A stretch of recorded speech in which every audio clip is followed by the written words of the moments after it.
Hello students, welcome to Abhyuday coaching classes Lalitpur. आज की class में हम लोग डिस्कस करने वाले हैं कुछ एक्सपेरिमेंटल स्किल्स को, एंड इस एक्सपेरिमेंटल स्किल्स में हम लोग कुछ जो हमारे प्रैक्टिकल वर्क होते हैं फिजिक्स में उन पे बात करेंगे कि किस किस तरीके के जो इंस्ट्रूमेंट हम लोग यूज़ करते हैं उन्हें कैसे यूज़ किया जाता है, क्या उनका तरीका है यूज़ करने का। तो एक एक करके हम लोग इन सारी चीज़ों को इन क्लासेस में समझने वाले हैं। तो स्टार्ट करते इस वीडियो को। सबसे पहले अगर देखा जाए तो यहाँ पर हम लोगों को दो एक्सपेरिमेंट पे डिस्कस करना है।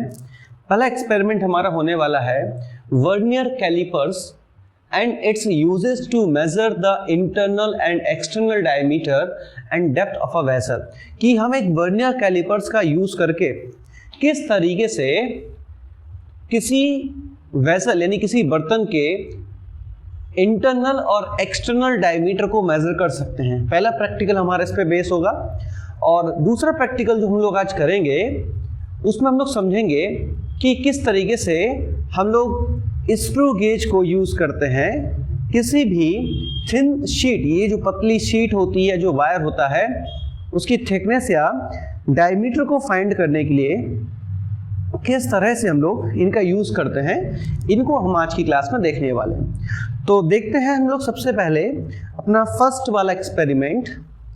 फर्स्ट एक्सपेरिमेंट में क्या है कि एक्सपेरिमेंट 1 है वर्नियर। हमारा ऑब्जेक्टिव क्या है, सबसे पहले हमें ये समझना होता है। जब भी हम किसी प्रैक्टिकल को करते हैं तो हमें सबसे पहले ये समझना होता है कि हमारा ऑब्जेक्टिव है क्या, हम इस प्रैक्टिकल को क्या फाइंड करने के लिए कर रहे हैं, हम इन मेजरमेंट को क्या मेजरमेंट ढूंढने के लिए हम इन प्रैक्टिकल्स को कर रहे हैं। तो यहाँ पर अगर हम लोग देखें तो वर्नियर कैलिपर्स का जो हम लोग यहाँ पर यूज़ करने वाले हैं वो बेसिकली किसी भी वेसल के इंटरनल या फिर एक्सटर्नल डायमीटर को मेजर करने के लिए करने वाले हैं। जैसे फॉर एग्जांपल हमारे पास ये मार्कर है, ठीक है। इस मार्कर की अगर हम ये स्ट्रक्चर देखें, ये स्ट्रक्चर तो एक सर्कल है, ये वृत्त है, सर्कल है, ठीक है। तो ये क्या है, एक सर्कल है। अब ये सर्कल है तो इसका कोई ना कोई डायमीटर होगा, लेकिन जो बाहर से डायमीटर हमें दिख रहा है इसको हम क्या बोलेंगे, एक्सटर्नल डायमीटर। बट सपोज करो ये जो कैप है, इस कैप के अंदर भी एक सर्कल है, वृत्त है, तो अंदर का डायमीटर क्या कहलाएगा, हमारा इंटरनल डायमीटर। अब इन डायमीटर्स को हम लोग बहुत सारी चीज़ों से मेजर कर सकते हैं। फॉर एग्जांपल जैसे मान लो अगर इसका डायमीटर सेंटीमीटर में है तो उसको हम लोग एक स्केल की हेल्प से भी मेजर कर सकते हैं। लेकिन अगर कोई डायमीटर सेंटीमीटर से भी छोटा है, या हम ऐसा कहें कि कोई वैल्यू हमें एक्यूरेट ज़्यादा चाहिए, तो फिर हमें कुछ और इंस्ट्रूमेंट का यूज़ करना पड़ता है, जैसे कि होता है हमारा वर्नियर कैलिपर्स। तो समझते हैं हम लोग वर्नियर कैलिपर्स को कैसे यूज़ किया जाता है। तो उसको समझने से पहले हमें देखना पड़ेगा कि वर्नियर कैलिपर्स कैसा दिखता है। तो ये जो आपको पिक्चर दिख रही है, इसमें आई होप आपको ये समझ में आ रहा होगा कि वर्नियर कैलिपर्स कैसा दिखता है। इसके कुछ पार्ट्स होते हैं, हम लोग एक एक पार्ट की स्टडी करेंगे, बट हमें अभी समझना है कि कुछ इस तरीके का एक स्केल हमें जो दिख रहा है ना, और इसमें कुछ हमारे एक्सटर्नल और इंटरनल कुछ पार्ट लगे हुए हैं, ठीक है, जो कि जॉज कहलाते हैं, जिसको हम लोग अभी एक करके देखने वाले हैं। तो ये पूरा का पूरा जो स्ट्रक्चर आपकी स्क्रीन पर है, इसी स्ट्रक्चर को हम क्या बोलते हैं, वर्नियर कैलिपर्स बोलते हैं, ठीक है। अब हो सकता है कि आपके यहाँ जो आपके स्कूलों में जो वर्नियर कैलिपर्स यूज किए जाते हो वो कुछ अलग टाइप के हो। ये जो डायग्राम है ये कुछ अलग टाइप का हो सकता है। तो वर्नियर कैलिपर्स भी अलग अलग आते हैं। आज के समय में तो डिजिटल वर्नियर कैलिपर्स भी आने लगे। आप इस मार्कर को या कैप को, जिसका भी आपको डायमीटर निकालना है, उसको फिट करो और वो रीडिंग आपको ऑटोमेटिकली दे देगा, क्योंकि वो डिजिटल है। तो हम लोगों को डिजिटल नहीं देखना, हम लोगों को इन पे बात करनी है कैसे हम एक वर्नियर कैलिपर्स का यूज कर सकते हैं। तो समझते हैं इस चीज को हम। तो सबसे पहले आता है कि इसका इतिहास क्या रहा, वर्नियर कैलिपर्स कहाँ से आया। तो यहाँ पर हम लोग समझ सकते हैं कि एक फ्रेंच मैथमेटिशियन थे जिनका नाम था पियरे वर्नियर। एक फ्रेंच के मैथमेटिशियन थे जिन्होंने इस स्केल को डिजाइन किया, और उन्हीं के नाम पे इस स्केल का नाम रखा गया वर्नियर कैलिपर्स, ठीक है। क्या नाम रखा गया, वर्नियर कैलिपर्स। तो वर्नियर कैलिपर्स आपको यहां से मिला हुआ है, ठीक है। एक फ्रेंच मैथमेटिशियन थे जिन्होंने इसको दिया हुआ है, ठीक है। इसके बाद हम लोग आगे देखें तो एक डायग्राम दिया हुआ है वर्नियर कैलिपर्स का, क्या क्या चीजें इसमें होती हैं। तो सबसे पहले देखो क्या लिखा है इसमें कि एक वर्नियर कैलिपर्स को हम कुछ चीजों को मिला के बनाते हैं। क्या क्या चीजें होती हैं? तो एक वर्नियर कैलिपर्स आपकी जो ये पट्टी सी दिख रही है, इसको हम कहते हैं मेन स्केल। ये कौन सा स्केल होता है? ये होता है मेन स्केल। अब ये जो मेन स्केल है ये आपका सेंटीमीटर में भी हो सकता है, mm में भी हो सकता है, इंच में भी हो सकता है। वो डिपेंड करता है कि आपको किस इस मीटर के ऊपर लिखा होता है या मीटर के पास लिखा होता है कि ये स्केल किस में। नॉर्मली ये mm या सेंटीमीटर में होता है, ठीक है। तो ये जो आपको दिख रहा है ना बड़ा सा स्केल, इसको बोलते हैं क्या? इसको बोलते हैं हम मेन स्केल। इसके बाद आता है वर्नियर स्केल। वर्नियर स्केल क्या होता है? ये जो नीचे आपको स्केल दिख रहा है, ये जो नीचे आपको स्केल दिख रहा है, ठीक है।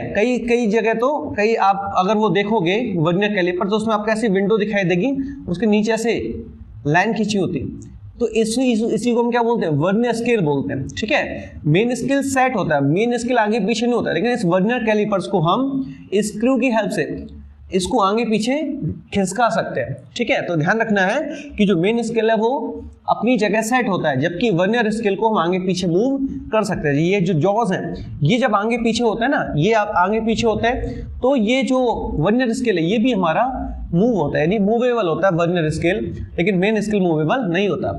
ये जो आपको ऊपर उठे हुए पार्ट दिख रहे हैं इनको हम जॉज बोलते हैं। ये इंटरनल जॉज होता है, यानी इंटरनल डायमीटर निकालने के लिए यूज किए जाते हैं, जबकि ये जो जॉज दिख रहे हैं इनको हम एक्सटर्नल जॉज कहते हैं। इनका यूज बाहरी जो डायमीटर है, बाहर का जो डायमीटर है उसको फाइंड करने के लिए हम इनका यूज करते हैं, ठीक है। अब समझते हैं आगे। अब इसमें क्या क्या आता है? देखो सबसे पहले है आपका मेन स्केल। तो मेन स्केल में क्या होता है? एक स्टील की मेटालिक स्ट्रिप होती है। ये जो आपको स्ट्रिप दिख रही ना, ये एक स्टील की स्टील की एक स्ट्रिप होती है एक एंड पे, एंड कैरीज फिक्स जॉज। ये पूरी की पूरी क्या स्ट्रिप है, और इसके दूसरे एंड पे आपको क्या दिख रहे हैं? इनको बोलते हैं जॉज। क्या बोलते हैं इनको बोलते हैं जॉज, ठीक है। तो दो जॉज ऊपर होते हैं, दो जॉज नीचे होते हैं, एक पेयर ऊपर होता है, एक पेयर नीचे होता है। और हमने अभी आपको समझाया कि जो ऊपर वाला पेयर है उसका यूज करते हैं हम लोग इंटरनल डायमीटर को फाइंड करने के लिए, जबकि जो नीचे के जॉज हैं इनका यूज करते हैं हम एक्सटर्नल डायमीटर को यूज करने मेजर करने के लिए, ठीक है। तो आपको इन जॉज का मतलब समझ में आएगा। तो इस मीटर स्केल के एक एंड पे क्या होता है? जॉज होते हैं, ठीक है। फिर लिखा था steel body of the main scale is graduated in mm और सेंटीमीटर और one side and in inches on the other side. तो एक साइड इसमें जो मेजरमेंट आपको दिखता है ये नॉर्मली mm या सेंटीमीटर में होता है, जबकि दूसरा जो दिख रहा है आपको ये कई बार इंचेस में हमें दिया होता है, बट मोस्टली हम लोग जो यूज करते हैं वो हम mm या सेंटीमीटर वाला जो ये स्केल है इस स्केल को यूज करते हैं, ठीक है। अब देखो यहां अगर हम आपसे कहें कि हम लोग अपने नॉर्मल स्केल यूज क्यों नहीं कर पाते, देखो अब जो नॉर्मल स्केल है हम आपसे कहें नॉर्मल स्केल से आप सबसे छोटी से छोटी वैल्यू क्या फाइंड कर सकते हो? सबसे छोटी वैल्यू अगर हम एक नॉर्मल स्केल लें, जो हमारे पास नॉर्मल स्केल होते हैं, देखो हम आपको स्केल दिखाते हैं। ये जैसे नॉर्मल जो स्केल होते हैं हमारे पास, ये जो नॉर्मल स्केल होते हैं इन स्केल में ऊपर सेंटीमीटर में वैल्यूज होती है, सेंटीमीटर में, है ना। तो इसमें हम 1, 2, 3 ऐसे सेंटीमीटर लिखे हुए होते हैं। इसमें जो सबसे छोटी वैल्यू हम मेजर कर सकते हैं वो क्या है? वो है 0.1। सबसे छोटी वैल्यू जो हम मेजर कर सकते हैं वो क्या है? 0.1। और इस सबसे छोटी वैल्यू को जो हम मेजर कर पाते हैं उस वैल्यू को बोलते हैं लीस्ट काउंट, ठीक है। ऐसे हर एक इंस्ट्रूमेंट का अपना एक लीस्ट काउंट होता है, ठीक है। हर एक इंस्ट्रूमेंट का क्या होता है? अपना एक लीस्ट काउंट होता है, ठीक है। एक मिनट,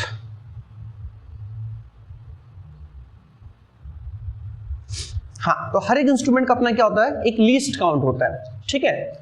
तो ऐसे ही इसका भी एक लीस्ट काउंट होगा। तो हमने कहा कि जब 0.1 सेंटीमीटर की वैल्यू को ही हम स्केल से मेजर कर सकते हैं, और अगर हम उससे छोटी वैल्यू मेजर करना तो फिर कैसे करेंगे? फिर तो स्केल किसी काम का नहीं बचा। फिर उस जगह हमारा काम आता है वर्नियर कैलिपर्स। इससे हम उससे छोटी वैल्यू भी यानी 0.01 सेंटीमीटर भी क्या कर सकते हैं? मेजर कर सकते हैं, ठीक है। कैसे करते हैं उसको भी हम लोग समझेंगे। चलो तो आगे बढ़ते हैं। तो हम लोगों ने देखा मेन स्केल में एक स्टील का मेटालिक स्ट्रिप होती है जिसकी एक साइड कुछ हमारे जॉज लगे हुए होते हैं, इंटरनल जॉज और एक्सटर्नल जॉज हमारे कुछ लगे हुए होते हैं, ठीक है। और हमने बताया ये वाले जॉज जो है इसका आउट लिखा भी है, देखो आउटसाइड मेजरिंग के लिए और ये इंटरनल मेजरिंग के लिए इसको यूज करते हैं। और इसकी स्केल पे किस तरीके से स्केल होता है, कहाँ सेंटीमीटर होता है, कहाँ mm होता है, वो हमने देखा। ठीक है, तो अभी हम लोगों ने मेन स्केल के बारे में स्टडी की। ठीक है, तो सबसे पहले अगर हम किसी एपरेटस से मेजरमेंट लेना चाहते हैं तो सबसे पहले हम उस एपरेटस की जानकारी होनी चाहिए, किस एपरेटस को कैसे यूज करना है, कब यूज करना है। ठीक है, वो सारी चीजें हमें पता होना चाहिए। दूसरा आता है हमारा वर्नियर स्केल। तो अभी हमने एक जो स्केल देखा उसको हमने क्या बोला, उसको बोला हमने मेन स्केल। ठीक है, और दूसरा जो स्केल होता है वो होता है आपका वर्नियर स्केल, जिसको हम V से रिप्रेजेंट कर देते हैं। ठीक है, तो वर्नियर स्केल जो होता है, हमने क्या बताया अभी आपको कि जो वर्नियर स्केल होता है वो मेन स्केल के ऊपर स्लाइड करता है आगे पीछे, जैसे जॉज को हम आगे पीछे मूव करते हैं, सेम ऐसे ही जैसे जॉ मूव करेंगे उसी तरीके से जो वर्नियर कैलिपर चूंकि नीचे अटैच होता है तो वो भी आगे पीछे क्या करेगा, मूव करेगा। ठीक है, तो ये भी आगे पीछे क्या करते हैं, मूव करते हैं। ठीक है, तो ये हो गया आपका वर्नियर स्केल जो कि मूवेबल होता है, लेकिन जो मेन स्केल होता है मूवेबल नहीं होता, वो फिक्स्ड होता है। ठीक है, अच्छा अगर हम वर्नियर स्केल की बात करें तो वर्नियर स्केल के ऊपर 10 डिवीजन होते हैं। ऐसे ही अगर हम इस तरीके से इसको देखें तो 1 2 3 4 1 2 3 4 5 6 7 8 9 10 वैसे 10 डिविजन्स होते हैं। ये 10 आपको डिवीजन देख रहे होंगे, देखो 1 2 3 4 5 6 7 8 9 10। ठीक है, ये जो बीच का पार्ट देख रहे हैं इसको हम एक डिवीजन बोलते हैं। 10 डिवीजन होते हैं और ये जो 10 डिवीजन है ये कोइंसाइड करते हैं मेन स्केल के 9 डिवीजन के साथ। इसका मतलब क्या हुआ कि इसके 10 डिवीजन और मेन स्केल के 9 डिवीजन बराबर हैं। इसका मतलब ये हुआ कि जो वर्नियर स्केल के डिवीजन होते हैं वो थोड़े से छोटे होते हैं। ठीक है, जैसे हम आपसे कहें कि आपके 10 रुपए और किसी देश के 9 रुपए बराबर हैं, इसका मतलब क्या है कि उसके 9 रुपए आपसे बड़े हैं, यानी ये कह लो कि उसके 9 रुपए की वैल्यू आपके 10 रुपए के बराबर है। तो नंबर अलग अलग है लेकिन उसकी कीमत जो आपसे ज्यादा है, ये आपके 10 रुपए के बराबर है। तो अगर मेन स्केल के 9 डिवीजन वर्नियर स्केल के 10 डिवीजन के बराबर है, इसका मतलब ये हुआ कि जो मेन स्केल है उसके जो डिवीजन्स होते हैं वो थोड़े से बड़े होते हैं, किससे, वर्नियर स्केल से, क्योंकि इनको कोइंसाइड करते हैं और on the centimetre side of the scale. ठीक है, जो सेंटीमीटर वाली साइड होती है यानी नीचे वाली जो साइड होती है, नीचे वाली, इस पे क्या करते हैं, कोइंसाइड करते हैं। तो 10 वर्नियर स्केल के डिवीजन 9 मेन स्केल के डिवीजन के साथ क्या करते हैं, कोइंसाइड करते हैं। ठीक है, तो इसको में ध्यान रखना है। तो 2 चीजें आपने समझ ली, जो मेन चीजें हम आपको समझा रहे हैं। मेन हमें जो पता होना चाहिए कि वर्नियर स्केल क्या होता है, मेन स्केल क्या होता है, जॉज क्या होते हैं, जॉज का कौन से जॉज का क्या काम होता है, ये सारी चीजें आपने समझ ली। ठीक है, इसके बाद बढ़ते हैं आगे। तीसरा आता है मूवेबल जॉज। ये जो जॉज है ये कैसे होते हैं, मूवेबल होता है। मैंने आपको बताया क्योंकि नीचे जो है एक स्पिनर सा लगा होता है, इसको हम ऐसे रोटेट करके इसको हम आगे पीछे खिसका सकते हैं। ये वाला पार्ट जो है ये तो फिक्स होता है, इस पार्ट को हम आगे पीछे खिसका सकते हैं। जितना बड़ा ऑब्जेक्ट होगा उतना उसको हम पीछे खिसकाते जाएंगे। तो इनको मूवेबल जो जॉज होते हैं are carried by vernier scale which project at right angle to the main scale. ये जो जॉज होते हैं, ये देखो आप, ये आपका स्केल है और ये आपके जॉज हैं, तो कितना एंगल बना रहे हैं, ये कितना एंगल बना रहे हैं, 90 डिग्री का एंगल बनाते हैं। तो जो जॉज होते हैं वो मेन स्केल के साथ 90 डिग्री पर, कितने डिग्री पर, 90 डिग्री पर अटैच होते हैं। ठीक है, 90 डिग्री पे अटैच होते हैं। तो आपने ये समझ लिया कि मेन स्केल क्या है, वर्नियर स्केल क्या है, और तीसरा पार्ट हमने समझ लिया मूवेबल जॉज क्या होते हैं। ठीक है, आगे बढ़ते हैं। अभी हम समझेंगे कि ये कैसे काम करते हैं, कैसे हम रीडिंग निकालते हैं, बट अभी हम लोग समझ रहे हैं कि इनका इंट्रोडक्शन, कि कौन से पार्ट को हम क्या कहते हैं, किस पार्ट का क्या काम होता है, हमें पहले ये समझ में आना चाहिए। ठीक है, अगर हम लोग कार को चलाना जानते हैं तभी हम कार को चला सकते हैं, अदरवाइज पहले हमें ये पता करना होता है कार को कैसे चलाए, क्या क्या उसमें चीज़ें होती हैं जो फंक्शन करती हैं, जो वर्क करती हैं, उन सभी के फंक्शन को समझते हैं, फिर जाके हम लोग कार को चलाते हैं। सेम ऐसे ही अगर किसी इंस्ट्रूमेंट से हमें रीडिंग लेनी है तो पहले हम उसको समझना पड़ेगा, भले वो स्केल ही क्यों ना हो। जब हम छोटी क्लासेस में होते थे तो हम लोग को स्केल के बारे में समझाया जाता था कि स्केल को कैसे यूज करना है, कहाँ कितने पॉइंट पे कौन सा पॉइंट हमें मिलेगा, वो सारी चीजें हमें टीचर बताते थे। तो हम जब भी किसी अपरेटस का यूज करते हैं, किसी इंस्ट्रूमेंट का यूज करते हैं, तो पहले हमें उस इंस्ट्रूमेंट या उस अपरेटस की जानकारी होना जरूरी है। इसीलिए हम लोग यहाँ पर पहले उस जानकारी को लेने की कोशिश कर रहे हैं। ठीक है, तो 3 चीजें हमने समझ ली। इसके बाद समझते हैं चौथा, स्ट्रिप एंड। तो एक स्ट्रिप होती है, इसमें क्या होती है, स्ट्रिप होती है attached to the back side of the main scale connected with the vernier scale. देखो यहाँ पर एक स्ट्रिप लगी होती है पीछे की तरफ से आप जब देखोगे तो बहुत लंबी एक स्ट्रिप होती है, पूरी यहाँ तक कनेक्टेड होती है। इस स्ट्रिप का हम नॉर्मली यूज किस लिए करते हैं पता है? मान लो हमें इस कैप की गहराई मापनी है, ये कितना गहरा है, तो हम क्या करेंगे, इस स्ट्रिप को बाहर निकालते जाएंगे, इस स्ट्रिप को बाहर निकालते जाएंगे और इसके अंदर हम उसको क्या कर देंगे, इंसर्ट कर देंगे। और इसके अंदर इंसर्ट करने पर हमें पता चल जाएगा कि जो हमारा डेप्थ है, उस डेप्थ को हम मेन स्केल और वर्नियर स्केल की रीडिंग से मेजर कर लेंगे। तो इसका एक और यूज समझ में आ गया। अभी तो ये समझा था हमने कि इसका यूज हम एक्सटर्नल और इंटरनल डायमीटर के लिए करते हैं। अब तो एक चीज और क्लियर होगी कि इसका यूज हम किसी छोटे ऑब्जेक्ट की गहराई को मापने में, डेप्थ को मापने में भी कर सकते हैं। ठीक है, तो ये स्ट्रिप होगी जो किसी डेप्थ को मेजर कर सकती है। चलो आगे बढ़ते हैं और इसको समझते हैं।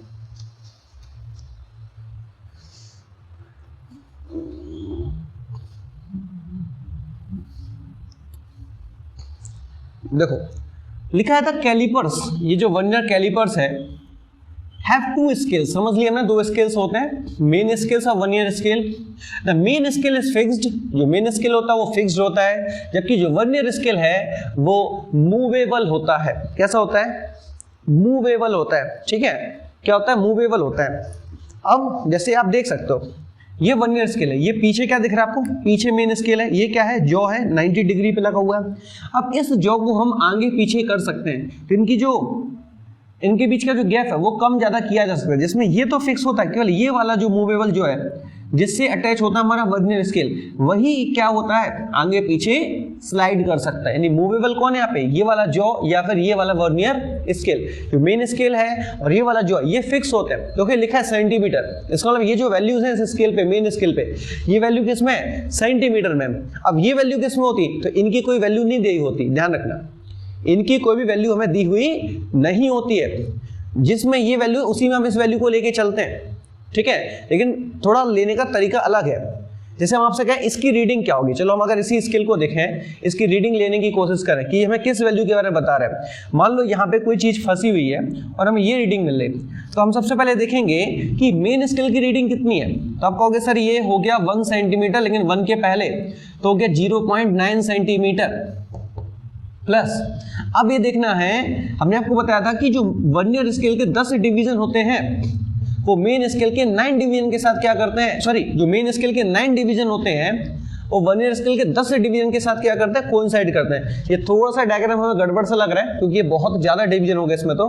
ठीक है, इन्होंने बीच में भी एक एक ले लिया, वैसे ये होते नहीं है। आपको ये मिलेगा 1 2 3, ये बीच वाले आपको देखने के लिए नॉर्मली मिलते नहीं है।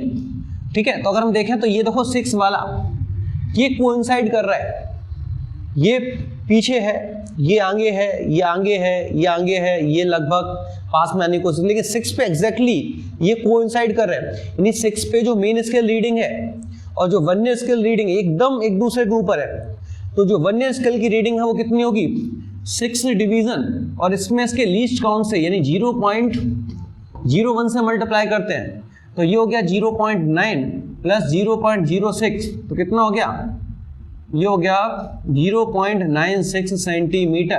तो जो कुछ भी यहाँ लगा होगा यहाँ पे, उसका डायमीटर कितना होगा, 0.96 सेंटीमीटर होगा। तो इस तरीके से हम लोग रीडिंग निकालते हैं। ठीक है, तो आई होप आपको रीडिंग निकालना समझ में आया होगा। बाकी अभी हम लोग और इस पर थोड़ा सा डिटेल इस पर हम डिस्कस करेंगे, कुछ एग्जाम्पल्स लेंगे, उसके बाद हम इसको आपको बताएंगे कि फाइनल रिजल्ट हमें कैसे मिलता है। ठीक है, चलिए तो आगे बढ़ते हैं। हम लोगों ने ये चीज समझ ली। इसके बाद आता है the division on the vernier scale are slightly smaller than the division on the main scale. ये चीज आपको ऑलरेडी बता चुके हैं कि जो मेन स्केल के डिवीजन होते हैं वो थोड़े से बड़े होते हैं जबकि वर्नियर स्केल के जो डिवीजन होते हैं वो थोड़े से छोटे होते हैं अगर हम इनको एक दूसरे से कंपेयर करते हैं। तो वर्नियर स्केल के 10 डिवीजन मेन स्केल के 9 डिवीजन के साथ क्या करते हैं, कोइंसाइड करते हैं। ठीक है, its operation is based on the Ignatius principle. इसका जो प्रिंसिपल है वो क्या है उसको हम समझते हैं। तो देखो नीचे लिखा हुआ है, देखो ये ऐसी लैंग्वेज आप समझोगे थोड़ा सा टफ लगेगा, ये तो केवल हमको आपको समझाने के लिए लिख दिया यहाँ पर कि आप चाहो तो एज अ रिवीजन इनको पढ़ सकते हो, बट हम आपको इन सारी चीज़ों के बारे में बताएंगे ये है क्या आसान भाषा में। जैसे क्या लिखा है कि अगर हम size of main scale division S मान लें, हमने मान लिया जो मेन स्केल डिवीजन की साइज है वो एस है, जैसे अभी हमने 0.9 ली थी तो उसको हम एस मान सकते हैं। And that of the vernier scale be V unit, जैसे भी जो हमने एग्जांपल लिया था उसमें देखा था कि जो मेन स्केल की रीडिंग थी वो 0.9 थी तो ये एस हो गया। और जो वर्नियर स्केल में 6th डिवीजन हमें मिल रहा था, कौन सा डिवीजन मिल रहा था, 6th डिवीजन पे जाके 6th डिवीजन पे जाके क्या हो रहा था, 6th डिवीजन पे जाके हमें ये देखने मिल रहा था कि जो वर्नियर स्केल के जो वर्नियर स्केल है और जो आपका मेन स्केल है ये इसके जो पार्ट हैं डिवीजन है वो कोइंसाइड कर रहे थे। तो वी यूनिट हमने मान लिया वर्नियर स्केल है। और सपोज कर लो कि N division of vernier scale coincide करते हैं division of the main scale के साथ। n-1 क्यों लिखा, क्योंकि हमें पता है बेटा कि यहाँ पर जो वर्नियर स्केल जो होते हैं उसमें 10 डिवीजन होते हैं, क्योंकि मेन स्केल में 9 डिवीजन होते हैं, तो एक डिवीजन हमेशा कम होता है। ठीक है, तो यहाँ से ये जो फॉर्मूला आपको दिख रहा है इसको आप समझ सकते हो। अदरवाइज हम आपसे कहेंगे आपको कुछ नहीं करना है, ये सब कुछ नहीं समझना है, आपको केवल इतना देखना है कि जब हम जॉस के बीच में कोई ऑब्जेक्ट फंसाते हैं उस समय मेन स्केल की रीडिंग क्या है प्लस वर्नियर स्केल पे कौन सा डिवीजन मेन स्केल के साथ कोइंसाइड कर रहा है उसमें उसके लीस्ट काउंट से क्या कर दो, मल्टीप्लाई कर दो। लीस्ट काउंट कैसे निकालते हैं, तो सबसे कम डिवीजन हमें कितने मिलते हैं, 1, और टोटल डिवीजन कितने होते हैं, 10। तो 1 को 10 से डिवाइड करोगे तो आ जाएगा 0.1। ठीक है, 0.1 आ जाएगा।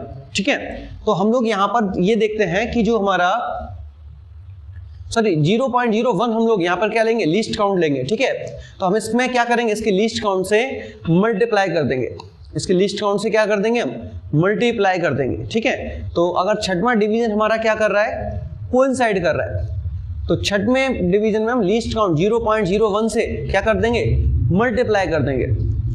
ठीक है, 0.1 जो आता है वो mm में आता है, ध्यान रखना।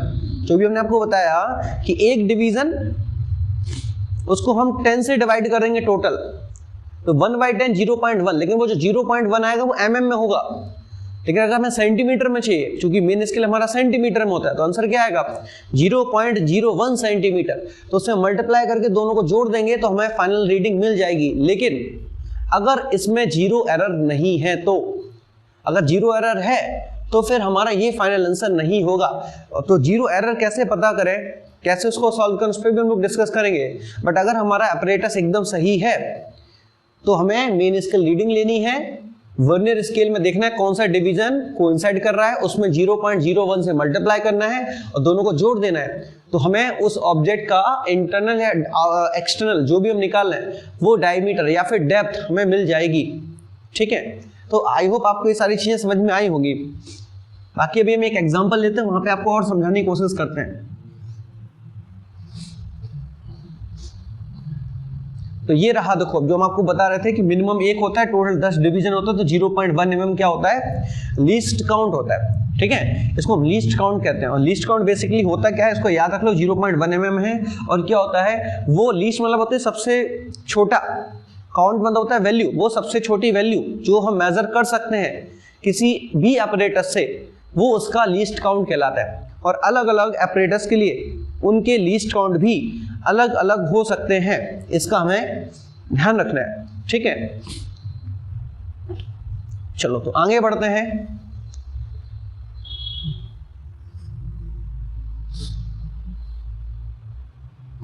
अब आता है कि कैसे हम एक वर्नियर को रीड करें। ठीक है, तो हमने आपको समझा दिया वर्नियर को रीड करना। फॉर एग्जांपल यही मान लो हमारा एक एग्जांपल है, ये हमारा जॉ है और इसके बीच का एक गैप है। तो हमें ये देखना है कि जो 0 है, 0 के पहले मेन स्केल पे वैल्यू क्या आ रही है, तो हम ये देखें सेंटीमीटर में, ये स्केल किस में, मेन स्केल हमारा सेंटीमीटर में, ध्यान से देखो सेंटीमीटर में। तो अगर ये 4 है तो ये 4.1, 4.2, 4.3, तो इस जीरो से पहले क्या आ रहा है, इस जीरो से पहले आ रहा है 4.3, ये क्या है, दिस इज मेन स्केल। तो मेन स्केल रीडिंग क्या होगी, इस जीरो के पहले जो आएगा वो देख लो मेन स्केल पे क्या वैल्यू है। तो हमें कह सकते हैं मेन स्केल की वैल्यू हम ऐसे रिप्रेजेंट करते हैं 0.3 सेंटीमीटर है। अब आते हैं हम वर्नियर स्केल की रीडिंग पे। तो देखो वर्नियर स्केल में 10 डिवीजन है, 1 2 3 4 5 6 7 8 9 10। अब देखो कौन सा डिवीजन कोइंसाइड कर रहा है। देखो ये तो आगे पीछे है, ये भी आगे पीछे, ये भी आगे पीछे, सब आगे पीछे लग रहे। देखो ये वाला, देखो इस वाले डिवीजन को, इस वाले डिवीजन को 1 2 3, ये जो थर्ड डिवीजन है ये क्या कर रहा है, कोइंसाइड कर रहा है। ठीक है, इन्होंने फोर्थ लिखा है बट फोर्थ नहीं कर रहा, देखो फोर्थ आगे पीछे है थोड़ा सा, थर्ड एकदम सीधा है। तो थर्ड डिवीजन, और इस थर्ड डिवीजन में हम क्या करेंगे, इसके लीस्ट काउंट यानी 0.01 सेंटीमीटर से मल्टीप्लाई कर देंगे तो वैल्यू क्या मिलेगी 0.03 सेंटीमीटर। अब दोनों को हम जोड़ देंगे तो जो हमें रीडिंग आएगी, हमारी जो रीडिंग आएगी, ये रीडिंग कितनी आएगी 0.33 सेंटीमीटर। तो ये हो जाएगा हमारा फाइनल आंसर। अब ये डेप्थ भी हो सकती है, ये एक्सटर्नल डायमीटर भी हो सकता है, ये इंटरनल डायमीटर भी हो सकता है, लेकिन ये वैल्यू कब सही मानी जाएगी, जब हमारे वर्नियर कैलिपर्स में कोई एरर नहीं है। अब एरर है कि नहीं कैसे पता चलेगा, तो इसको भी हम समझेंगे भी। ठीक है, तो यहाँ पर अगर एक एरर लेस वर्नियर कैलिपर्स हमारे पास है तो ये मेथड है उस वैल्यू को मेजर करने का। अब जब हम लोग अपने प्रैक्टिकल लैब में जाके इन प्रैक्टिकल्स को करते हैं, या आपने जब किए होंगे तो अपने चीज़ देखी होगी कि आप एक ऑब्जर्वेशन टेबल अपने प्रैक्टिकल की जो प्रैक्टिकल फाइल होती है उसमें आप एक ऑब्जर्वेशन टेबल बनाते हो हर एक प्रैक्टिकल में, और उस ऑब्जर्वेशन में हम 4 से 5 ऑब्जर्वेशन लिखते हैं, यानी इसी सेम प्रैक्टिकल हम 4 से 5 बार करते हैं और फिर उसका मीन लेते हैं। तो जो मीन वैल्यू होती है वो लगभग सही मानी जाती है, क्योंकि हम अगर एक वैल्यू लेंगे तो उसमें हो सकता है कुछ एरर हो। तो हम 4 से 5 बार इस प्रैक्टिकल को परफॉर्म करते हैं और फाइनली हमें जो एवरेज मिलता है वो एक सही वैल्यू मानी जाती है। ठीक है, तो 100% तो उसको भी हम सही नहीं बोल सकते, बट हाँ उसमें एरर के चांस बहुत कम हो जाते हैं।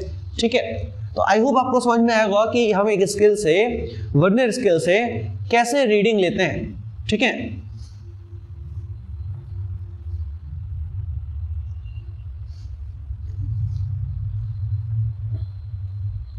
तो ये सारी चीज़ मैंने आपको समझा दी। तो हमारी वैल्यू भी लगभग 4 पॉइंट, इनके अकॉर्डिंग फोर्थ वर्नियर कोइंसाइड कर रहा है, बट हमारे अकॉर्डिंग तो मैं 3 दिख रहा था। ठीक है, तो ये वैल्यू हमने बताया ना, इसीलिए एवरेज लेते हैं। वैल्यू थोड़ी बहुत आगे पीछे हो जाती है, कहीं किसी का 4.32 आ रहा है, किसी को 4.33 लग रहा है, किसी को 4.34 आ रहा है। तो ये हमारी ऑब्जर्वेशन पे डिपेंड करता है कि हम किस डिवीजन को कोइंसाइड मान रहे हैं।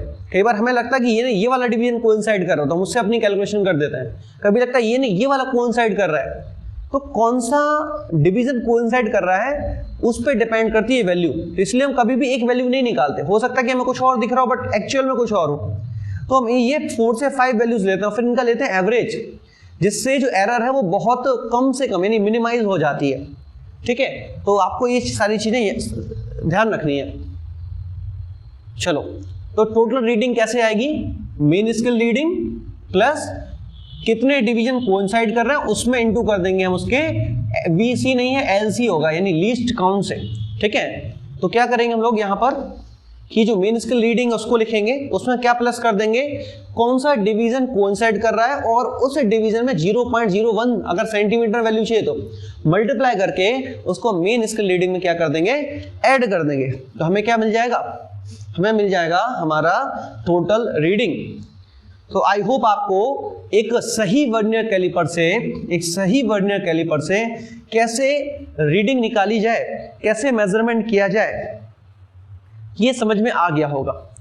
ठीक है, अब ये समझते हैं कि एरर क्या होती है। क्या हमारे वर्नियर कैलिपर्स में एरर भी हो सकती है, क्या हमारे वर्नियर कैलिपर्स खराब होते हैं?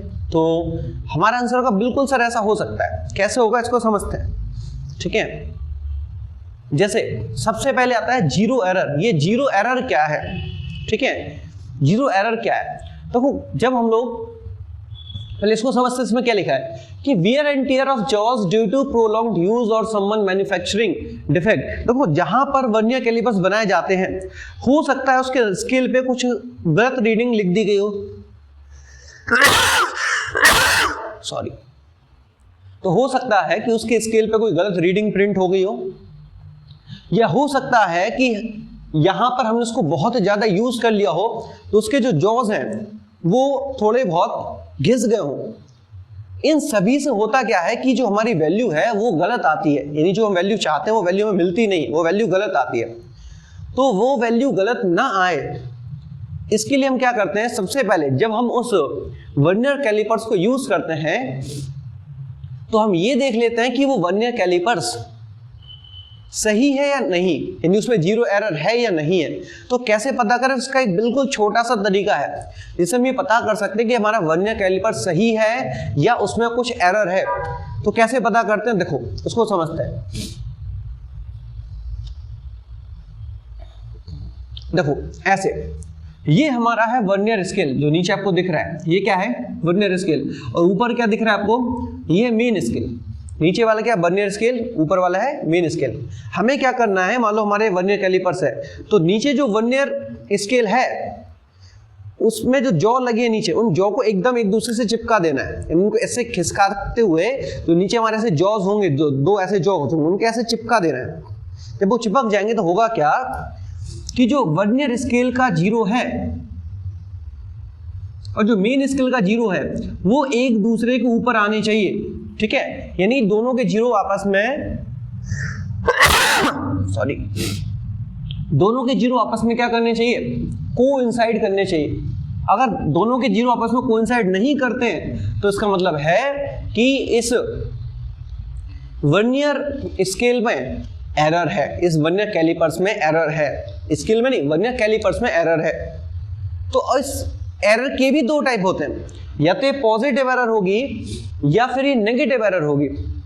कैसे पता चले, देखो तो सबसे पहले दिखा मैं पॉजिटिव एरर, और इसको सही कैसे करें वो भी हम समझेंगे।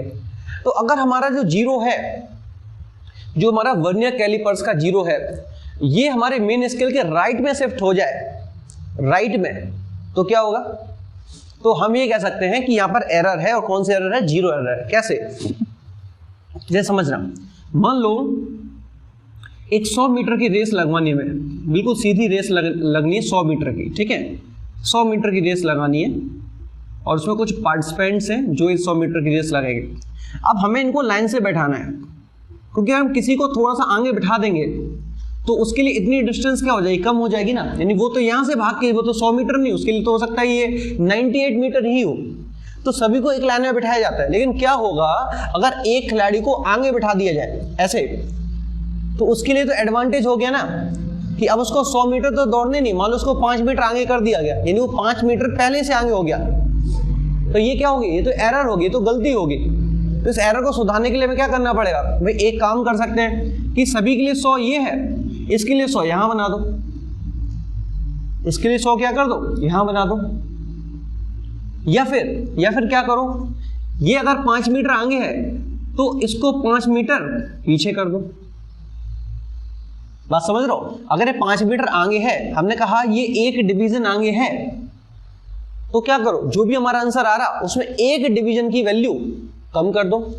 एक डिवीजन मतलब वो डिवीजन इनटू उसमें उसका लीस्ट काउंट, अभी हम समझाएंगे आपको, ठीक है।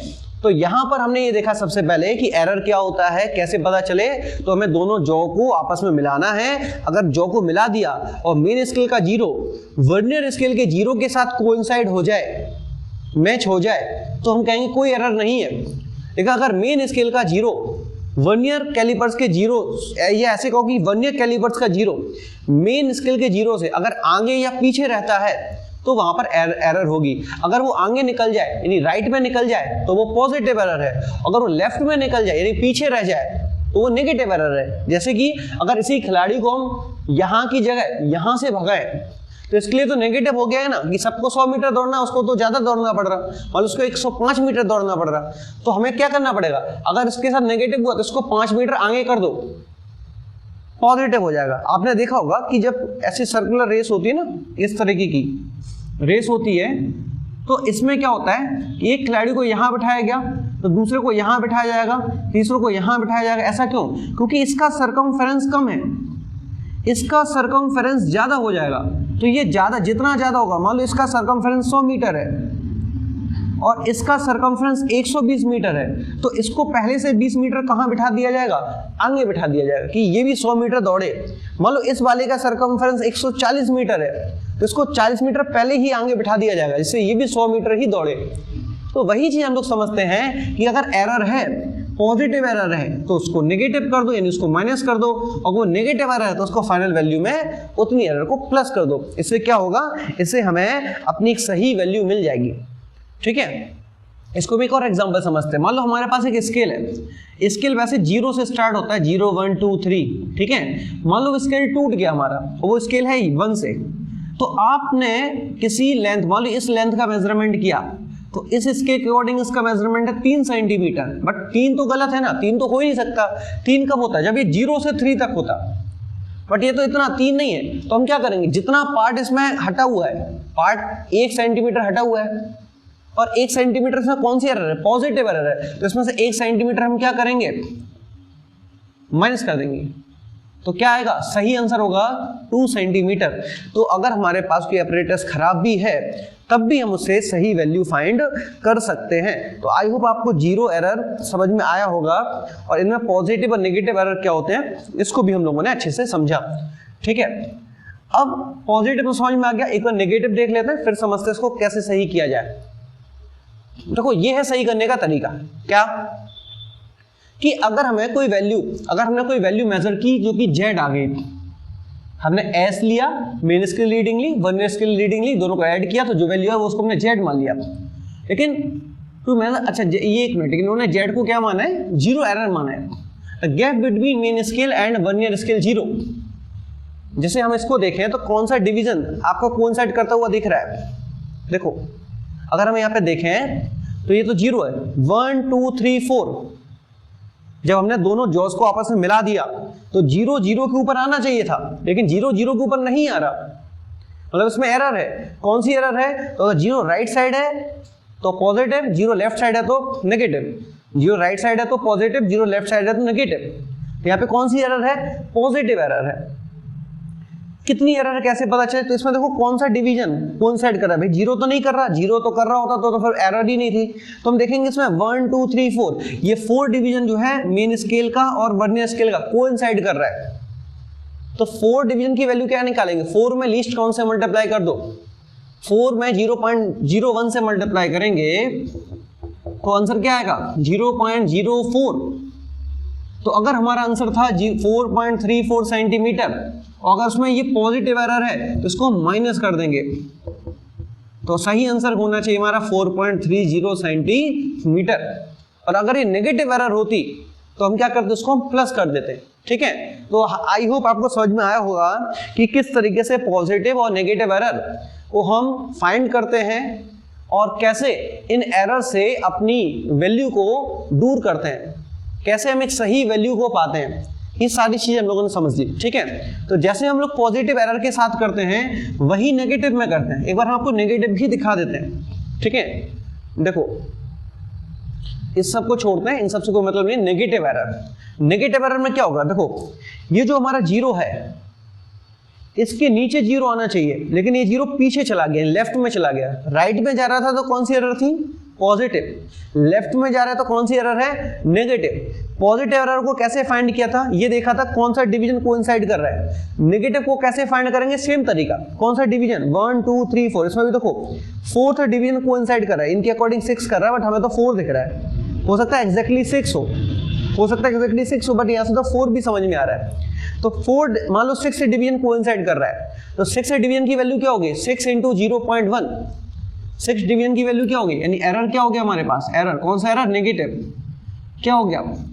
0.6 डिवीजन है ना, तो 6 में 0.01 से मल्टीप्लाई कर दो, तो माइनस का है ना, तो माइनस लगा देंगे।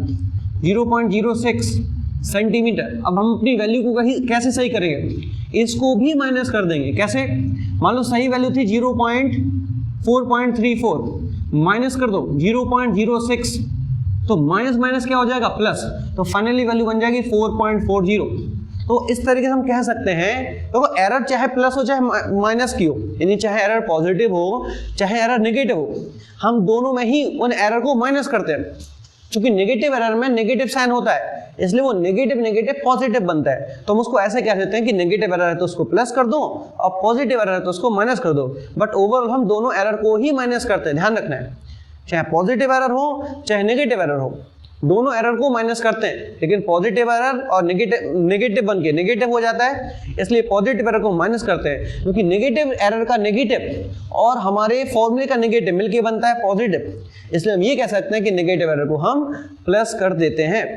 ठीक है, तो ये एक पूरी कहानी हमने समझ ली कि वर्नियर कैलिपर्स क्या होता है, वर्नियर कैलिपर्स के कौन कौन से टाइप्स होते हैं, कौन कौन से इसमें इसके पार्ट होते हैं, किस पार्ट का क्या वर्क होता है, कैसे हम रीडिंग लेते हैं, कौन कौन से स्केल होते हैं, कैसे एरर को पता करते हैं, किस तरीके से एरर को हम दूर करते हैं। ये सारी चीज़ें हम लोगों ने वर्नियर कैलिपर्स के बारे में समझ ली। ठीक है, तो आई होप आपको सारी चीज़ें समझ में आई होगी। अब हम आज का अपना दूसरा एक्सपेरिमेंट समझेंगे। वर्नियर कैलिपर्स के बाद हमारा दूसरा जो इंस्ट्रूमेंट आता है जिसका नाम है स्क्रू गेज। स्क्रू गेज क्या करेगा भाई, अगर हमें कोई वैल्यू मेजर करनी है 0.01 सेंटीमीटर, तो हमने कहा कि हम स्केल से नहीं कर सकते क्योंकि स्केल का लीस्ट काउंट 0.1 होता है और ये वैल्यू 0.1 से छोटी है। अब हमने आपसे कहा कोई वैल्यू में काउंट करनी है 0.01, तो किससे कर सकते हैं? हमने कहा सर वर्नियर कैलिपर से कर सकते हैं क्योंकि वो इस वैल्यू को काउंट कर सकता है। बट हमारे मन में और छोटी वैल्यू आई, हमने कहा मैं 0.001 सेंटीमीटर मेजर करना है, यानी एक ऐसा इंस्ट्रूमेंट चाहिए जो 0.001 को मेजर कर दे। तो क्या 0.001 स्केल मेजर कर सकता है? तो हमारा आंसर होगा सर बिल्कुल भी नहीं कर सकता। तो कौन करेगा? तो ये करेगा कौन? Screw gauge. तो अब स्क्रू गेज में क्या होता है, कौन कौन से पार्ट्स होते हैं, किन पार्ट्स का क्या वर्क होता है, कैसे हम लोग वैल्यू निकालते हैं, क्या एरर होते हैं, ये सारी चीजें हम लोग इसके बाद समझने वाले हैं। ठीक है, तो चलो स्टार्ट करते हैं एक्सपेरिमेंट नंबर 2 को। ये रहा हमारा एक्सपेरिमेंट नंबर 2 और आपकी स्क्रीन पर दिख रहा है आपको एक स्क्रू गेज। ठीक है, तो ध्यान से इस स्क्रू गेज को देखना है कि इसमें क्या क्या चीजें होती हैं, देखनी है आपको। ठीक है, देखो ये एनविल है, स्पाइंडल है। ठीक है, यहाँ पर एक फ्रेम आपको दिख रही है मेटल की, लॉक होता है जिससे ये आगे पीछे ना हो, डिस्टर्ब ना हो हमारी रीडिंग। एक स्लीव आपको दिख रही है, एक टिम्बल दिख रहा है जिसमें एक रोटेटिंग वर्नियर स्केल होता है और ये रॉकेट नॉब आपको दिख रही है। तो ये जितने पार्ट्स आपको दिख रहे हैं इन सभी की चर्चा हम लोग एक एक करके करेंगे और ये समझेंगे कि कौन सा पार्ट किस चीज के लिए बना है या किस पार्ट का क्या यूज है, इसको हम लोग समझते हैं। ठीक है, तो देखते हैं इसको। सबसे पहले आता है इसका प्रिंसिपल। प्रिंसिपल क्या है? ठीक है, इसका प्रिंसिपल समझते हैं, क्या सिद्धांत है इसका। तो बोले जो thread on a screw is helically cut, जो थ्रेड होती है इसमें इस तरीके से कट होती है। अभी एक पिक्चर है उसमें हम आपको दिखाएंगे कि किस तरीके से जो थ्रेड है वो कट होती है helically. As you rotate it clockwise, अगर इसको ये जो दिख रहा है ना सर्कुलर स्केल, इसको हम एंटी क्लॉकवाइज और क्लॉकवाइज घुमाते हैं तो ये it advances linearly opposite direction. ये अगर हम इसको क्लॉकवाइज घुमाएंगे तो मान लो आगे जा रहा है, एंटी क्लॉकवाइज घुमाएं तो पीछे जाएगा, लेकिन कैसे जाएगा? लीनियर डायरेक्शन में, आगे पीछे होगा। ठीक है, the linear distance move by the screw during one complete. अब मान लो ये जो है इसको हमने पूरा एक चक्कर घुमा दिया, पूरा एक चक्कर घुमा दिया, तो ये जितना आगे बढ़ेगा, लगभग 1 mm आगे बढ़ता है। ठीक है, पूरा एक चक्कर घुमाने पर ये जितना आगे बढ़ेगा उसको हम उसकी पिच कहते हैं। क्या बोलते हैं? पिच। तो स्क्रू गेज में क्या होती है? पिच होती है। पिच क्या होती है? स्क्रू गेज के इस सर्कुलर पार्ट को पूरा एक चक्कर घुमाने पर लीनियर स्केल जितना आगे बढ़ेगा, यानी वो वैल्यू जितनी आगे बढ़ेगी उसको हम क्या बोलेंगे? पिच बोलेंगे। इस पिच को समझते हैं, थोड़ा सा और आगे चलते हैं और पिच को समझते हैं थोड़ा और डिटेल में। जैसे ये देखो, इस तरीके से हेलिकल आपको चीज देखने के लिए मिली होगी। ठीक है, इसको जैसे हम एक चक्कर घुमाते हैं, ये एक थ्रेड आगे बढ़ जाता है, ये 1 mm आगे बढ़ जाता है और इसे 1 mm को ही हम क्या बोलते हैं? इस 1 mm को हम क्या कहते हैं? पिच कहते हैं। ठीक है, ये कैसे निकालें? तो एक डिवीजन होता है इसमें 1, मतलब एक जो डिवीजन होता है उसकी मिनिमम डिवीजन के लिए होती है 1 और टोटल 100 डिवीजन होते हैं। इस पे देखें कितने डिवीजन होते हैं? 100। इसलिए इसका जो लीस्ट काउंट है वो 1/100 है, 0.01 mm या फिर सर 0.01, हाँ 0.01 mm आएगा और 0.001 सेंटीमीटर रहेगा। ठीक है, तो आई होप आपको ये चीज क्लियर हुई होगी।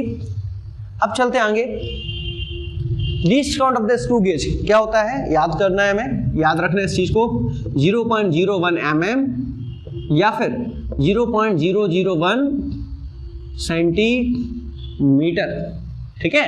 तो ये होता है इसका लीस्ट काउंट, ठीक है। चलो आगे बढ़ते हैं।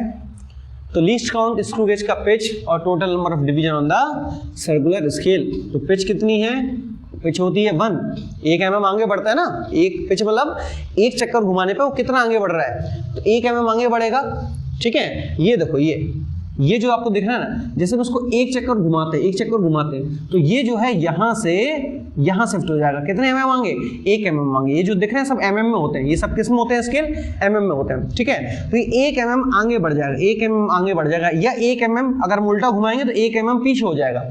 तो या तो 1 mm ये आगे बढ़ेगा या 1 mm पीछे जाएगा, और वो उसको क्या बोलते हैं, पिच बोलते हैं। तो पिच होगी इसकी 1। टोटल डिवीजन कितने होते हैं इसमें, तो टोटल डिवीजन आप देखोगे तो 95 तो यहीं दिख रहे हैं, 96, 97, 98, 99 और लगभग 100 होते हैं। ये थोड़ा गड़बड़ दिख रहा है हमें, टोटल ये 3 बने, बल्कि इसके बीच में 5 होते हैं, ठीक है। तो टोटल डिवीजन होते हैं 100। तो अगर 1 को 100 से डिवाइड करेंगे, 1 mm को 100 से डिवाइड करेंगे तो क्या मिलेगा, 0.01 mm या 0.001 सेंटीमीटर, ठीक है। तो ये हो गया आपका इसका लीस्ट काउंट, ठीक है। अब इसमें होता क्या है, तो इसमें सबसे पहले एक यू शेप की फ्रेम होती है। देखो ये आपको यू शेप की एक फ्रेम दिख रही है, ये क्या दिख रहा है आपको, यू शेप की एक फ्रेम दिख रही है, ये थ्रेड दिख रहा है आपको, हेलिकल थ्रेड इस पर देखने के लिए मिल रहा है। तो ये यू शेप की क्या है, एक फ्रेम है जो कि गन मेटल से बनी हुई होती है, ठीक है। One end of U a small metal piece, P, इसमें छोटा सा मेटल का पीस लगा होता है, पी, जिसको हमने नाम दे दिया। हैविंग अ प्लेन फेस, इसका एक प्लेन फेस होता है, बिल्कुल ऐसा प्लेन होता है, जैसे मार्कर है ना, ऐसा प्लेन होता है। ये इज अटैच टू इट, इससे प्लेन फेस से अटैच होता है। दिस इज द स्टड, इसको हम क्या बोलते हैं, इसको हम स्टड बोलते हैं। क्या बोलते हैं इसको, स्टड बोलते हैं, ठीक है। इसके बाद to the other end U, एक फिक्स्ड ट्यूब होती है, ये आपको दिख रही है एक ट्यूब दिख रही है पूरी, ठीक है। The inner side of the T is thread, अंदर देखोगे इस ट्यूब के अंदर क्या डला है, थ्रेड डला हुआ है ना, इस तरीके से थ्रेड डला हुआ होता है। And screw of gun metal, ये भी स्क्रू किससे बना होता है, गन मेटल से। Having its front face Q, इसका जो फ्रंट फेस क्यू है इस पे भी एक प्लेन लगा होता है। देखो यहाँ भी एक प्लेन है, यहाँ भी एक प्लेन है, और इन्हीं प्लेन के बीच हम किसी मार्कर को लगा के इस मार्कर का डायमीटर या किसी पतली सीट का थिकनेस, ये सारी चीजें हम इससे निकाल सकते हैं। जो वैल्यू 0.1 सेंटीमीटर से छोटी है, ये 0.1 mm से छोटी है, उनका मेजरमेंट हम किससे लेते हैं, स्क्रू गेज से लेते हैं, ठीक है। तो इनके बीच में हम फंसाते हैं। ये क्या होता है, ये जो स्केल है ये इसी थ्रेड के थ्रू हम इसको आगे पीछे कर पाते हैं। तो ये जो क्यू है, इस क्यू को बोलते हैं स्पाइंडल, क्या बोलते हैं, स्पाइंडल बोलते हैं, ठीक है। इसके बाद आता है जो ट्यूबुलर हब है, ये पूरा का पूरा जो ट्यूब आपको दिख रहा है, ये पूरा का पूरा ट्यूब दिख रहा है, ठीक है। Extend a few centimetre beyond the you, ये यू तक, इस यू से कुछ सेंटीमीटर दूरी तक फैला हुआ होता है। इसको हम स्लीव कहते हैं। क्या बोलते हैं, स्लीव। देखो ये दिख रहा है, ये लिखा हुआ है, ये स्लीव है। अब इसके अंदर क्या क्या आता है, स्लीव के अंदर आता है ग्रेजुएटेड, ये जो सेंटीमीटर में ग्रेजुएट होती है जो है ना, ये सेंटीमीटर में होती है, ठीक है। mm में भी होती है कई जगह, and mm। This is called the pitch scale और द मेन स्केल। ये जो आपको स्केल दिख रहा है ना, ये वाला स्केल, ये स्केल एक तो सर्कुलर स्केल है, या जिसको हम ग्रेजुएटेड स्केल बोलते हैं। ये क्या, ये पिच, ये इसको बोलते हैं पिच स्केल, इसको क्या बोलते हैं, पिच स्केल। ऐसे वो क्या बोलते हैं, मेन स्केल। तो एक स्लीव के अंदर क्या क्या चीजें होती हैं, आपका ग्रेजुएटेड सेंटीमीटर या mm में ये बना हुआ होता है, इसको हम पिच स्केल या फिर मेन स्केल कहते हैं, ठीक है। इसके बाद आता है it has a base line, इसमें एक बेस लाइन आपको देखने को मिली होगी। ये देखो, ये बेस लाइन है, जो इसकी बेस लाइन यहाँ पे कोइंसिडेंट किसके साथ करें, वो हम इसी बेस लाइन से पता करते हैं, ठीक है। ये जो बेस लाइन है, जिसको हम लाइन ऑफ ग्रेजुएशन कहते हैं। क्या बोलते हैं, ये जो लाइन जा रही है, ये जो लाइन, इस लाइन को क्या बोलते हैं, इस लाइन को बोलते हैं लाइन ऑफ ग्रेजुएशन, इसको बोलते हैं लाइन ऑफ ग्रेजुएशन, ठीक है। इसके बाद क्या लिखा है आगे, इसको समझते हैं। इसमें लिखा है a hollow cylinder cap known as the thimble, एक हॉलो कैप आपको दिख रहा है, ये हॉलो कैप, इस हॉलो कैप को हम क्या बोलते हैं, टिम्बल जो कि अटैच होता है राइट हैंड एंड से ऑफ द स्क्रू एस। ये जो दिख रहा है ना, ये यहाँ पर एक स्क्रू लगा होता है जिसको हम घुमाते हैं, उसी को घुमाने पर ये जो चीज है ये आगे और पीछे होती है, उसको घुमाने पर जो आर्क दिख रहा है आपको, ठीक है, तो इसको हम घुमाएंगे। चलो हम आपको शॉर्ट में बता देते हैं। इसको हम जैसे घुमाते हैं, इसको घुमाएंगे, ये चीज जैसे मार्कर ने यहाँ फंसा दिया, अब इसको हम घुमा रहे हैं, ये चीज आगे आ रही आगे आ रही आगे आ रही, यहाँ जाके रुक जाएगी।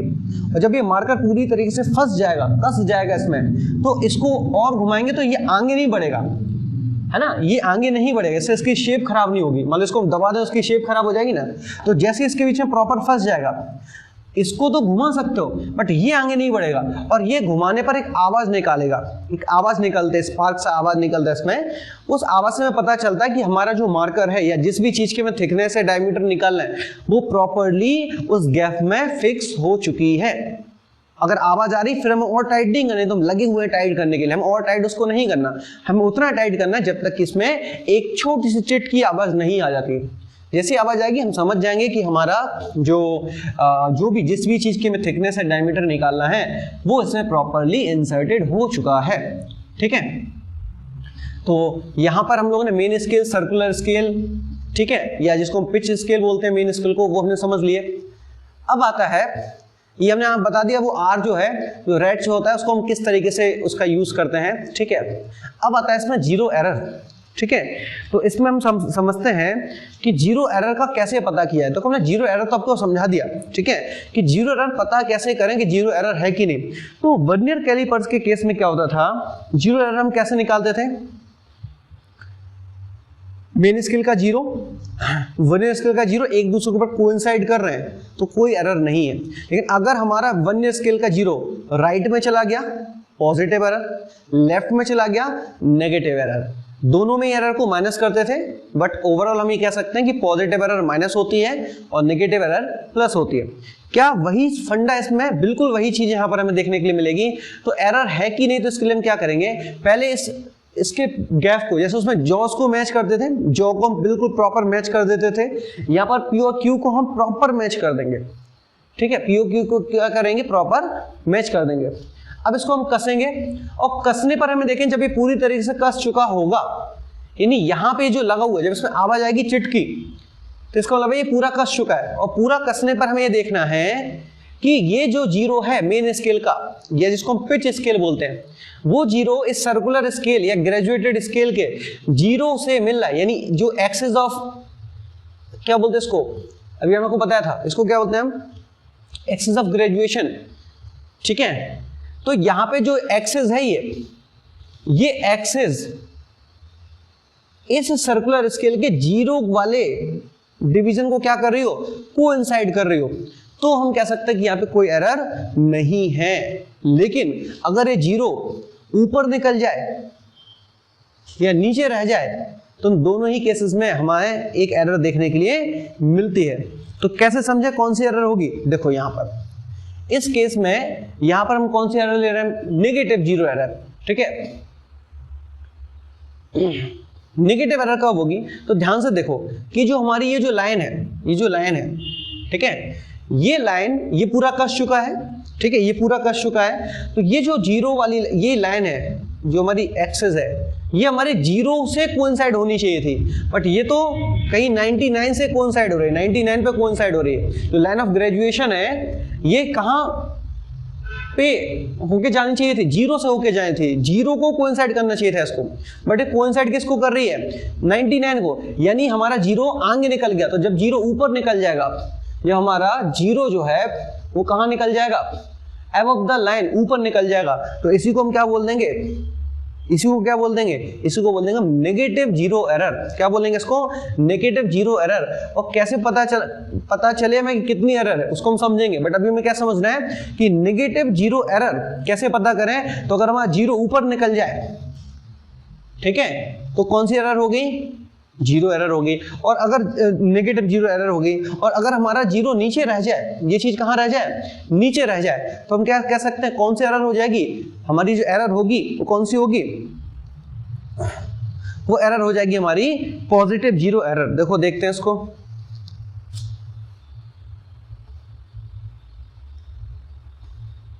तो इसमें लिखा है कि जीरो एरर को हम कैसे पता करें कि कितनी होगी, तो बिल्कुल सिंपल सा है। देखो ये इनके अकॉर्डिंग 97 है, बट हमें तो लग रहा है कुछ और है, 96, 97, 90, 99 लग रहा है हमें तो, है ना, बट चलो इनके अकॉर्डिंग मान लेते हैं, हो सकता है डायग्राम गड़बड़ हो। तो ये 97 लाइन पे कोइंसाइड कर रहा है, तो 97 और 100 में कितने का डिफरेंस है, 3 का डिफरेंस है। तो 3 के डिफरेंस में ये मानेंगे थर्ड डिवीजन में हम 0.01 से मल्टीप्लाई कर देंगे, तो इसमें एरर कितनी आ गई, माइनस की 0.03 mm, ये एरर आ गई। अब इसको क्या करेंगे, अगर हमें सही वैल्यू चाहिए तो हमने क्या बताया था, नेगेटिव जीरो एरर को माइनस कर देते हैं, या ऐसा कहें माइनस और ये माइनस मिलकर हो जाएगा प्लस। तो ये जो वैल्यू है, मैग्नीट्यूड है, जो इस मैग्नीट्यूड को हम अपने करेक्ट वैल्यू में, या जो वैल्यू हमने मेजर की है, ऑब्जर्व वैल्यू जिसको हम कहते हैं, उस वैल्यू में इसको हम प्लस कर देंगे तो हमें करेक्ट वैल्यू मिल जाएगी। ठीक है, चलो इसके बाद देखते हैं हम लोग,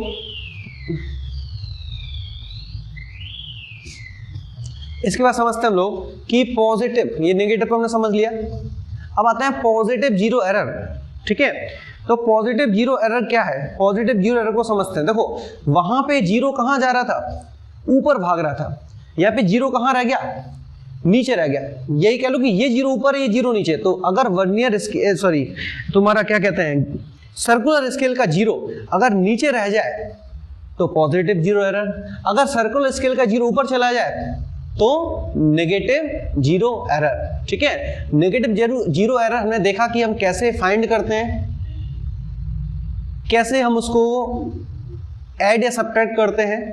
अब हम समझते हैं पॉजिटिव एरर कैसे फाइंड करेंगे। तो हमने क्या किया, पहले पी और क्यू को अटैच कर दिया, जब वो एक दूसरे के ऊपर प्रॉपर्ली अटैच हो गए उस केस में हमने क्या किया कि ये देखा कि जीरो जीरो मैच कर रहे हैं या नहीं। अगर करेंगे तो कोई एरर नहीं, नहीं करेंगे तो एरर, ऊपर जीरो गया तो नेगेटिव एरर, नीचे जीरो रह गया तो पॉजिटिव एरर। ठीक है, पॉजिटिव एरर, पॉजिटिव एरर। ठीक है, ये तो समझ में आ गया पॉजिटिव एरर है। चलो अभी समझते हैं कि इस पॉजिटिव एरर को कैसे पता करें। तो देखो, अच्छा इसमें एक चीज आपको ध्यान रखनी है, पॉजिटिव एरर में हमें 100 में से कुछ माइनस नहीं करना। हम अगर देखें तो ये 1 2 3 4 फोर्थ वाला जो डिवीजन है, फोर्थ वाला डिवीजन, फोर्थ डिवीजन क्या कर रहा है, फोर्थ डिवीजन यहाँ पर कोइंसाइड कर रहा है ये लाइन ऑफ ग्रेजुएशन को। तो इसका लीस्ट काउंट क्या होगा, सॉरी इसका वैल्यू क्या होगा, पॉजिटिव जीरो एरर का। तो फोर्थ डिवीजन कोइंसाइड कर रहा है, इसे हम 0.01 mm से मल्टीप्लाई कर देंगे तो हमें क्या मिल जाएगा, 0.04 mm। और ये वैल्यू हम क्या कर देंगे, अपनी ऑब्जर्व्ड वैल्यू में से इसको हम घटा देंगे, यानी माइनस कर देंगे। और जैसे हम घटा देंगे या माइनस कर देंगे तो हमें क्या मिल जाएगा, हमें मिल जाएगा हमारा सही आंसर। ठीक है, तो ये तो हमने सारी चीजें समझ ली कि कैसे एरर निकालें, कैसे एरर ना निकालें, क्या चीजें हैं वो हम लोगों ने सारी चीजें समझ ली। ठीक है, अब हम समझते हैं कि वैल्यू, इसमें वैल्यू वाला सेक्शन रह गया कि सही वैल्यू कैसे पता करें। ठीक है, तो देखो अगर हम आपसे कहें कि ये यहाँ पर हमने इस मार्कर को फंसा दिया, ध्यान समझना, हमने इस मार्कर को फंसा दिया, इसको हमने टाइट कर दिया, टाइट करने पर हमें इस मार्कर का क्या मिलेगा, डायमीटर मिलेगा। कैसे निकालेंगे, तो देखो यहां पर हम लोग देखें तो 0 से 1 तक 1 सेंटीमीटर होता है, यहां पे कितना सेंटीमीटर है, अगर इस सेंटीमीटर में तो ठीक है 1 2 3 4 5, ये 5 हो गया, 6 7 8 9। ठीक है, यानी 0.9 सेंटीमीटर, या कह लो 0.9 mm होगा। ये 0.9 क्या होगा, mm में होगा, क्योंकि ये स्केल mm में होता है, सेंटीमीटर में नहीं होता, ये mm में मान के चलता है। 0.9 mm ये किसकी रीडिंग आ गई, ये आ गई हमारे मेन स्केल की रीडिंग। कितनी आ गई, 0.9 mm। अब चलते हैं हम लोग, अगर हम देखें जो हमारा सर्कुलर स्केल है, सर्कुलर स्केल, इसकी रीडिंग क्या है, तो देखो ये हमारा लाइन ऑफ ग्रेजुएशन किससे मैच कर रहा है, अभी तो मान लो 0 से कर रहा है, मान लो 0 से ना करके ये मैच करता है फोर्थ वाले से। किससे, फोर्थ वाले से। तो हम क्या करते हैं, इस 4 में इसके लीस्ट काउंट यानी कितना होता है 0.01 mm, इससे मल्टीप्लाई कर दे तो हमें क्या मिलता 0.04 mm।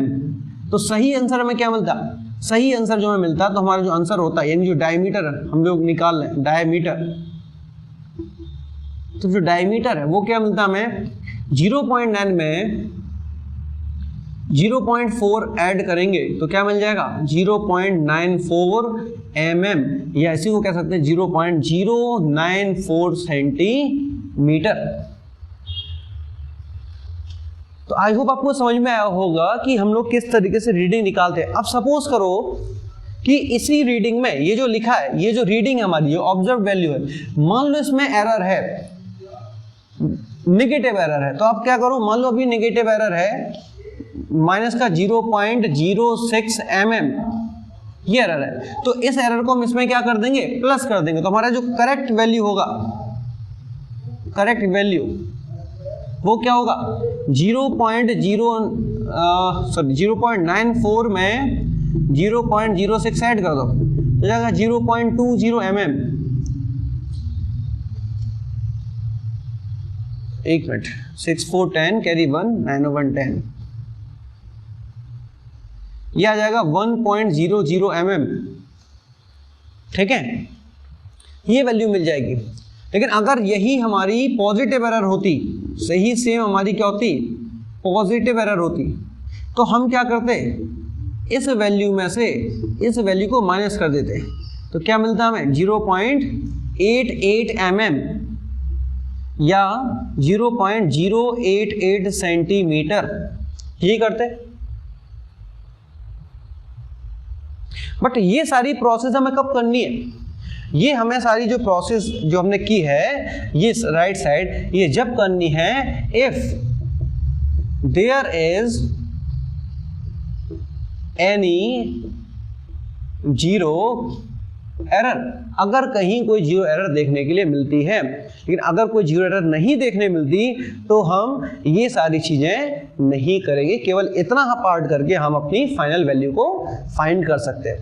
वही सेम इसमें करते हैं, जब हम स्क्रू गेज का यूज करते हैं किसी मेजरमेंट के लिए, तो इसमें हम एक ऑब्जर्वेशन टेबल तैयार करते हैं। उस ऑब्जर्वेशन टेबल में एक चीज हम ध्यान रखते हैं कि ये मेजरमेंट एक बार ना किया गया, कम से कम 3 से 4 बार हम उस प्रोसेस को दोहराते हैं, रिपीट करते हैं। उन वैल्यूज का जो हमें एवरेज मिलता है उस वैल्यू को हम सही वैल्यू मान के चलते हैं। क्योंकि हमने आपसे बताया कि कई बार हमें देखने में हमसे गलती हो सकती है कि हम कौन सा स्केल यूज कर रहे हैं, कौन सा डिवीजन, कहीं हमने 4th डिवीजन मान लिया तो किसी में 5th डिवीजन मान लिया, तो ना तो 4 करेक्ट ना 5th करेक्ट है, उसका एवरेज करेक्ट मान लेते हैं। ठीक है, तो ये सारी चीजें हो गई कि कैसे एक वैल्यू को हम लोग फाइंड करें। ठीक है, ये हमने सब आपको समझा दिया। एक हमारा एक आखिरी पॉइंट बचा है कि ये जो नाम लिखा है बैकलेस एरर, ये बैकलेस एरर क्या होती है। ठीक है, ये आखिरी टॉपिक है और इसके बाद हमारे आज के दोनों प्रैक्टिकल होते हैं कंप्लीट। ठीक है, तो बैकलेस एरर क्या होता है कि जब हम किसी स्क्रू गेज को बार बार क्या करते हैं, यूज करते हैं, तो उससे जो स्क्रू हैं, जो उसके नट वगैरह होते हैं वो लूज हो जाते हैं and may not move forward, और ये कई बार आगे नहीं बढ़ते। इन सच an instrument, if the screw is adjusted by turning in it in one direction and then in the opposite direction, the linear motion of the screw would not be proportional to the circular motion। क्या होता है कि मान लो हम उसको घुमा रहे हैं, मान लो इस साइड हमने उसको एक राउंड घुमाया और वो 1 mm आगे बढ़ गया, बट दूसरी साइड घुमाया तो 1 mm पीछे नहीं आ रहा, मतलब एक साइड तो प्रॉपर जा रहा, दूसरी साइड प्रॉपर नहीं आ रहा। ठीक है, तो this implies that for no change in the gap length between the stud and the screw, ये स्टड क्या होता है, स्क्रू क्या होता है, हम बता चुके हैं। The circular scale reading undergoes some appreciable change resulting in the backlash error। तो इसी एरर को क्या बोलते हैं, बैकलेस एरर बोलते हैं। ध्यान रखना, इस एरर को हम कैलकुलेट नहीं कर सकते जीरो एरर की तरह, बट कैन वी मिनिमाइज, इसको मिनिमाइज कर सकते हैं। ठीक है, कैसे मिनिमाइज करें, हम इसको must be rotated only in the same direction while making any adjustment, तो हम उसको केवल एक ही डायरेक्शन में क्या करें, उसको रोटेट करना। कहने का मतलब ये है कि इस एरर को हम काउंट नहीं कर सकते, बैकलेस एरर को काउंट नहीं किया जा सकता, इसको प्लस माइनस नहीं किया जा सकता जैसे कि हम जीरो एरर में करते थे। ठीक है। तो ये कुछ हमारे पार्ट रहे, ये कुछ हमारे टॉपिक्स रहे जो हमने आज की क्लास में समझे, जहाँ पे हम लोगों ने स्पेशली जो वर्नियर कैलिपर्स है और जो स्क्रू गेज है, इनका यूज हम कैसे करते हैं मेजरमेंट में, उन चीज़ों को हमने समझा। क्या एरर होती हैं, किस तरीके से एरर से हम निपटते हैं, इन सारी चीज़ों को हमने आज की क्लास में देखा। कल हम लोग मिलेंगे फिर से एक नई वीडियो के साथ, और जहाँ पे फिजिक्स के जो और एक्सपेरिमेंट्स हैं, उन एक्सपेरिमेंट्स पे एक एक करके हम लोग डिस्कस करेंगे। आज के लिए इतना ही, मिलते हैं अगली क्लास में। Thank you.